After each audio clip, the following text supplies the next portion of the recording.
In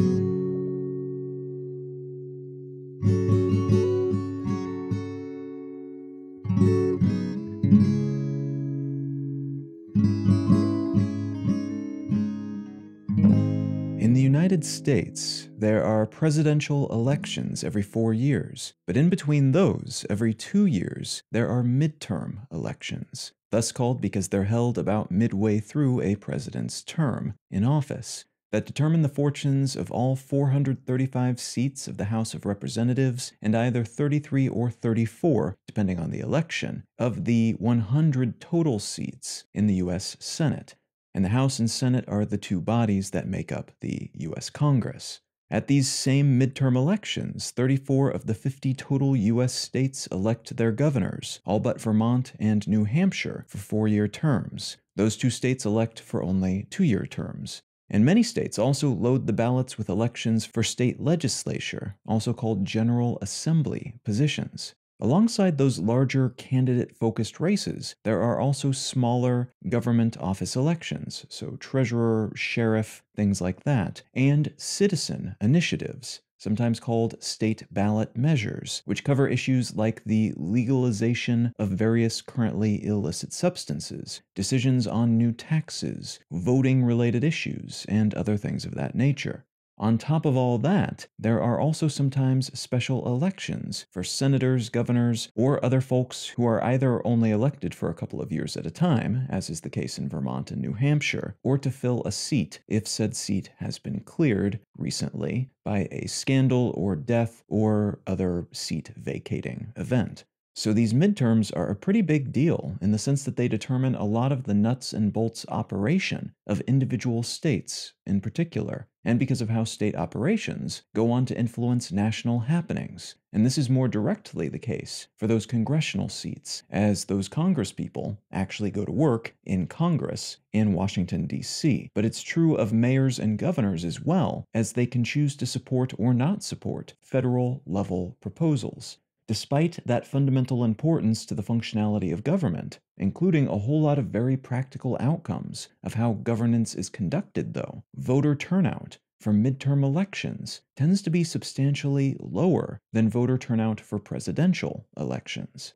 Now I should note, to be clear here, this is the case in the United States, which lags significantly behind other comparable democracies in terms of voting age population turnout in general. Looking at the 2020 presidential election, for instance, which saw significant turnout from both major parties and independent voters, the U.S. ranked 31st out of 50 democratic countries tracked, right between Colombia and Greece on that list. Only about 62.8% of possible voters turned out for that election, which was a high number relative to other presidential elections in the country.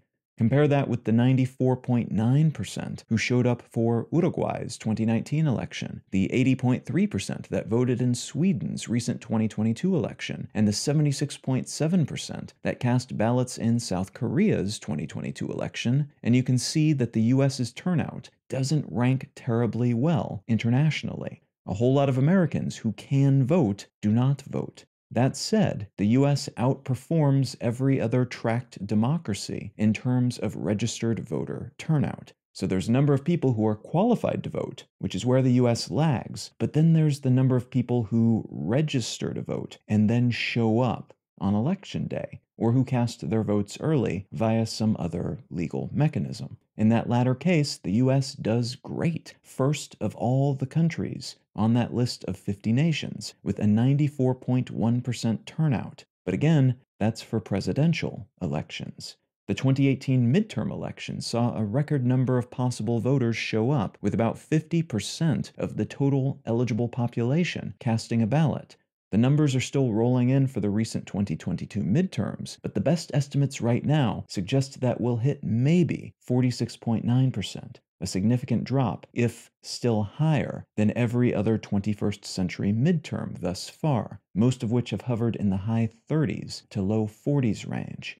What I'd like to talk about today are the results of the recent 2022 US midterms and what they seem to portend about what'll happen next in US politics.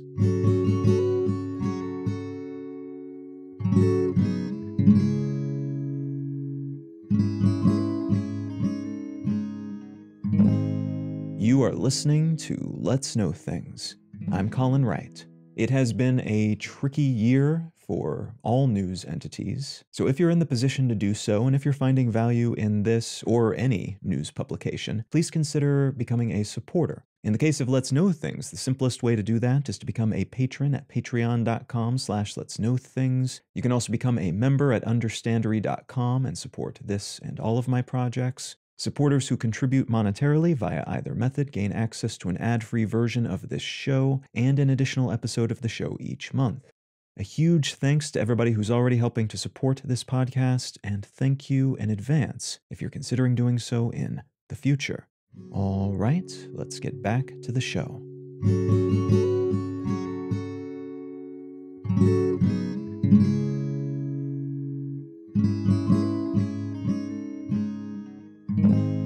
Going into the 2022 US midterms, which were held on November 8th, but which began a bit earlier in some regions that offered early voting options, and which are still ongoing in some regions, as of the day I'm recording this, for reasons I'll get into shortly. Going into this series of local elections, the vibe, as it came to be known, was firmly on the side of Republicans.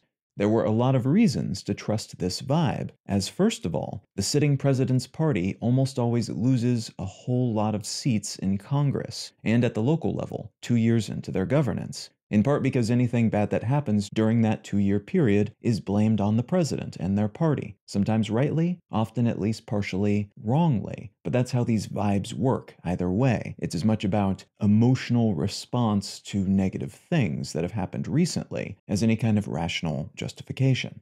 Thus, if the Republicans have one of their people in office, a war overseas or inflation, gas prices, failing schools, crime, whatever, tends to be blamed on their party, and the Democrats will tend to pick up several Senate seats, and often several dozen, minimum, seats in the House as a consequence of that blame.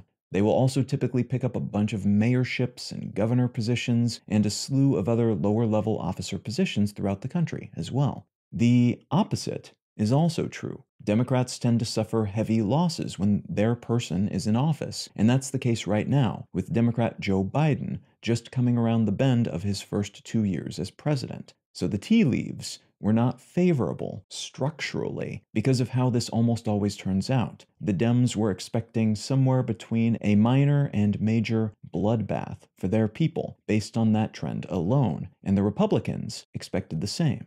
Supporting that vibes-based prediction were a bunch of numbers that seemed to suggest Republicans would do even better than usual this election season. Because, it was speculated, Biden had gotten out over his skis, passing a bunch of legislation that funneled government money into the economy, beginning with a major infrastructure bill shortly after he took office, culminating with the recent Inflation Reduction Act, which has little to do with inflation, at least immediately and directly, but a lot to do with building out more infrastructure and investing in climate-related incentives and systems, and a flurry of smaller but also impactful efforts in between, related to the economy and to the pandemic, mostly.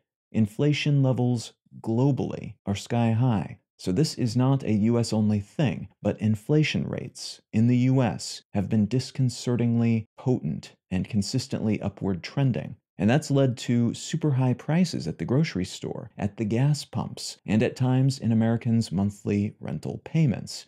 The real estate market has been weird. The car and computer markets, both of which touch a lot of other industries and are important to the American economy, have been jittery, shooting up and down seemingly randomly. And the job market has been stubbornly good, which is normally a positive thing, but which in the context of heightened inflation is generally considered to be not ideal, as it means Fed efforts to chill the economy out are not working as anticipated, and as a consequence of that seeming economic resilience, the Fed has been pumping the brakes harder and harder in order to temper those ever-rising inflation rates. So a mixed bag, in a way, economically, as the economy by most measures is actually very, and by some metrics historically, strong. And though you can't attribute that sort of thing to just the sitting president, many people tend to do so anyway. But at the same time, we've got crazy inflation rates and weird employment situations, stressful price increases, and all sorts of other bizarreness, none of which is comforting to the everyday person, even in normal, non-pandemic, non-land war in Europe times. It was also suspected that the recent victory of the previous Trump administration to load up the Supreme Court with overtly conservative justices, which then led to a bunch of heavily right-leaning, history-making rulings, including the dissolution of Roe v. Wade, which had legalized abortion at the federal level. It was thought that victory would keep the evangelicals and other right and far-right, mostly Christian voters happily coming back out to the polls, as the taste of victory is often good for enthusiasm. Many of those assumptions, though, as it turns out, were not aligned with reality. And interestingly, the much-maligned U.S. midterm polling apparatus, which asks representative groups of Americans what they think about various subjects, seems to have captured the actual reality of how things would turn out pretty well, though the blended polls that made use of overtly and subtly conservative-biased figures alongside the more unbiased ones did less well, as they weighed the numbers in favor of Republicans. But the ones lacking that right-leaning influence were fairly accurate this election cycle. The dominant journalistic narrative that took over, though, seemed to rely more on those blended polls and the aforementioned vibes, discussing the election as if a red wave of Republican voters was nearly inevitable, and as if Democrats would be even more overwhelmed than the incumbent party is usually overwhelmed at this point in a president's term. It would be a bloodbath, a red tsunami. Instead of that, we saw something that various publications have instead referred to as a red ripple, or even a red trickle. Not a blowout for either party, and the Republicans did capture a bunch of new seats, especially in the House, but Democrats also overperformed compared to those expectations, and consequently, though they lost seats and the Republicans gained seats, this is generally being seen as a victory for Democrats, to the point where Joe Biden, who was waiting till after the results to announce one way or the other, has now said, all but officially, that he intends to run for president again in 2024. The results of this midterm were broadly seen as an indicator of what Biden's future prospects might be, and the signal was solid enough that he and his team felt confident in saying more clearly than before that he was intending to run, even if he wouldn't make a final formal declaration till 2023. All of which tells you something about how good this outcome was for Democrats, all things considered, compared to the expectations. A few other points worth making here about how the midterms played out in 2022.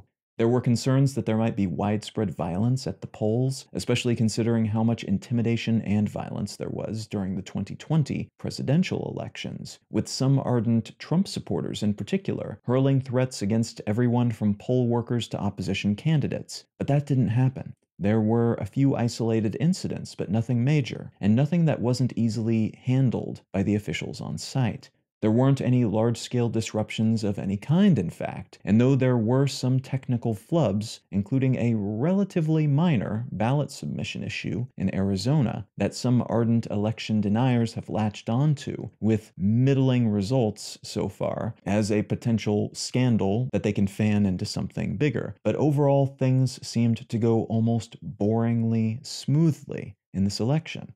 And even election denial, more broadly, seems to have become less trendy in 2022, as most of the folks who were pitching these claims almost enthusiastically leading up to the vote dropped their claims after the results started rolling in. Some because they won, for obvious reasons, but many after they lost, too. Maybe they read the writing on the wall on this issue, maybe they just didn't have anything to latch on to, because things seemed to go so very by the book, election-wise. In either case, that concern didn't turn into anything big either, at least so far.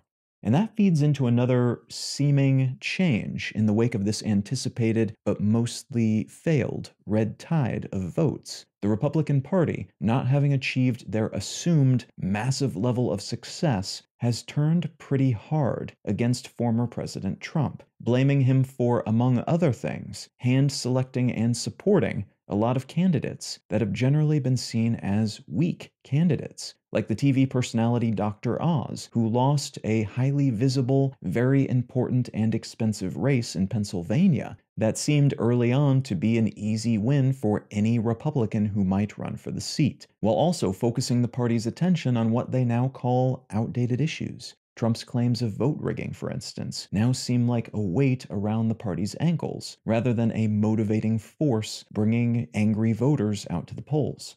That seeming pivot away from Trump, and I say seeming here because despite how aligned and choreographed this move from within the Republican Party and its external support systems like Fox News and other Murdoch-owned properties seems to be, there's always a chance that Trump will flip the party's narrative back in his favor, as he has several times before. But this seeming pivot aligns with another fairly overt repositioning for the Republicans, reframing Trump as the guy who led the party down a bad path, the source of all this failure, while current Florida Governor Ron DeSantis, who's fresh off a massive re-election victory in his home state, pulling in nearly 60% of the vote compared to his Democratic opponent's 40%, he is being pushed out ahead of the pack as the most likely 2024 Republican Party-supported candidate.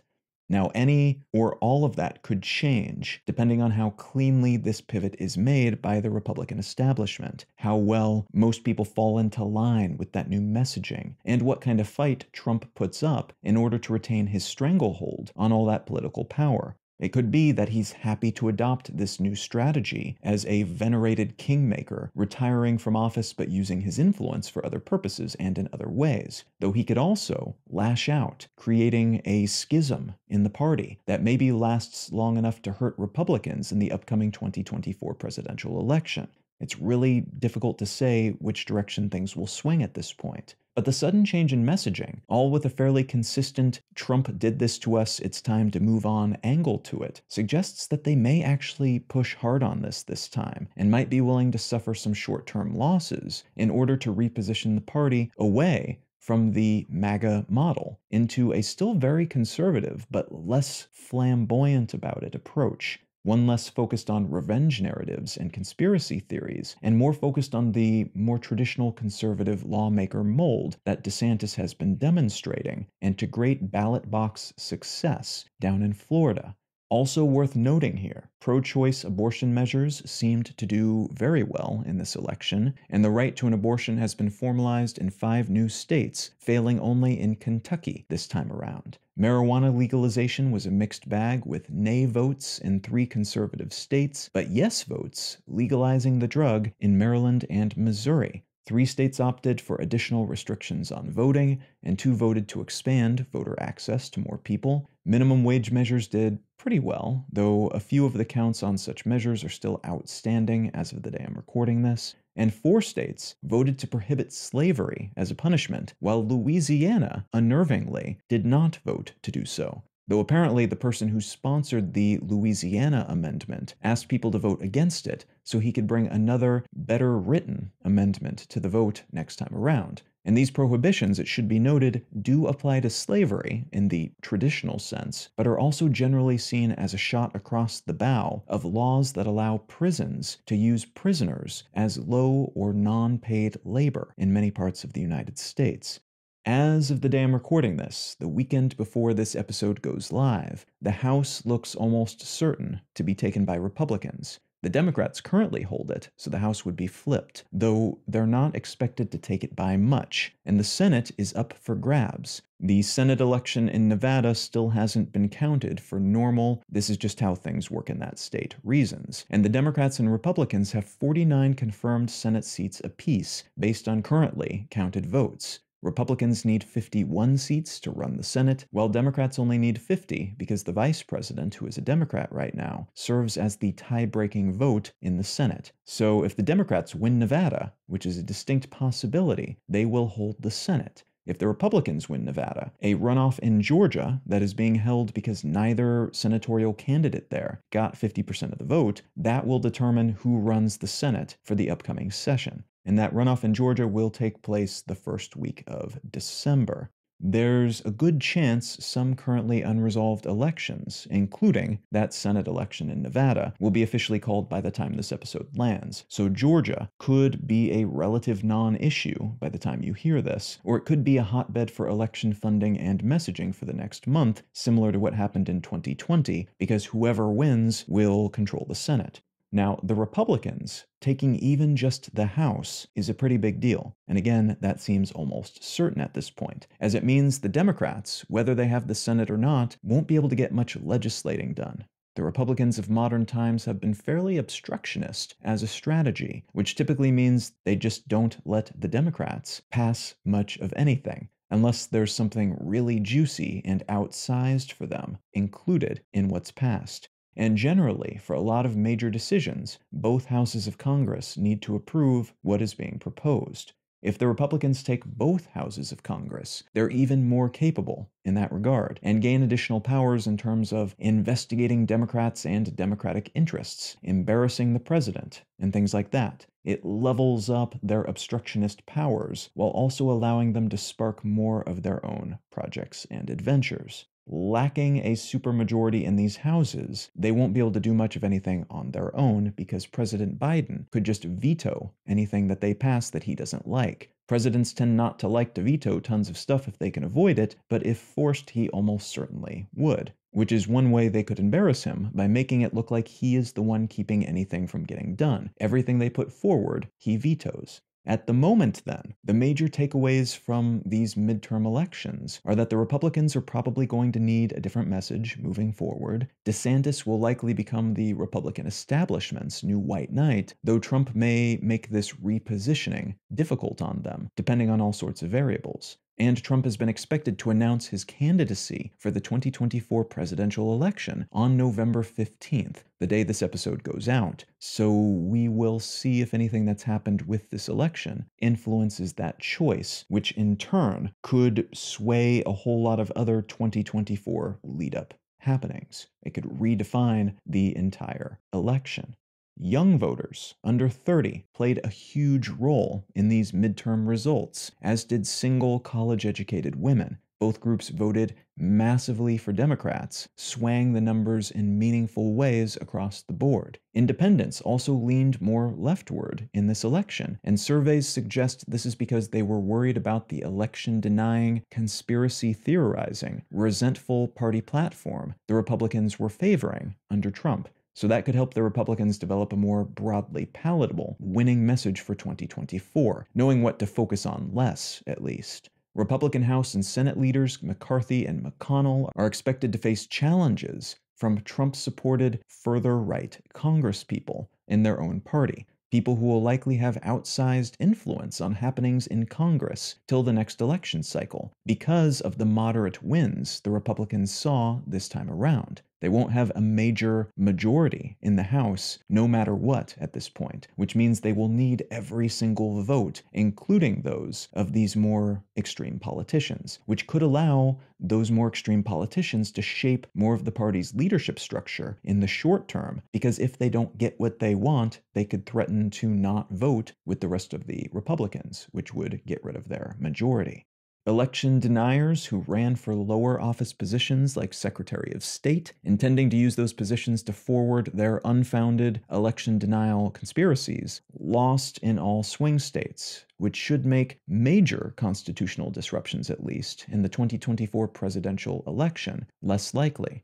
And there's a chance that Trump decides to really mess with the Republican Party if they turn against him and use him as a scapegoat for their relatively meager performance in the midterms. We're already getting a taste of what he might have in store for them as he begins to name names and apply schoolyard nicknames to many politicians he was supporting mere weeks ago, who seemed to be considering turning in the opposite direction away from him at this point. So that could be interesting, but also very uncomfortable for Republican Party establishment players in the coming years. There's a chance the Biden administration could decide to do away with the debt ceiling before the Republicans take control of the House, which, again, is not a 100% certainty as of the day I'm recording this, but it's close to that, and most analysts at this point are assuming it's going to happen, though they will not have a very large majority. So getting rid of the debt ceiling would make it more difficult for Republicans to essentially hold the economy hostage to get the things that they want to pass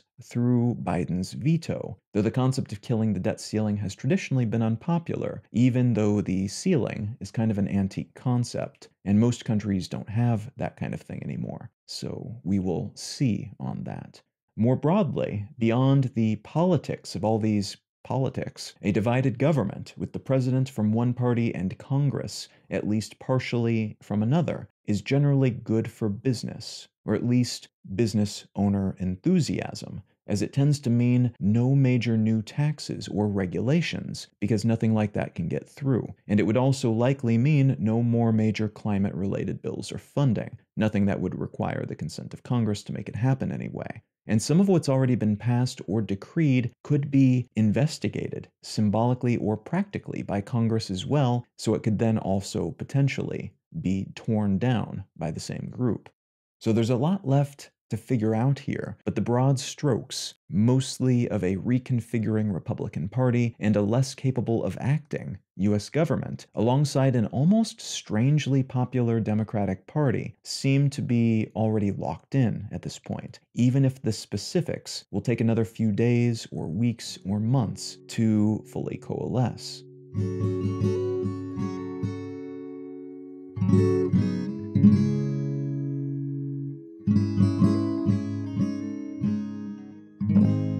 If you're enjoying Let's Know Things, consider becoming a supporter.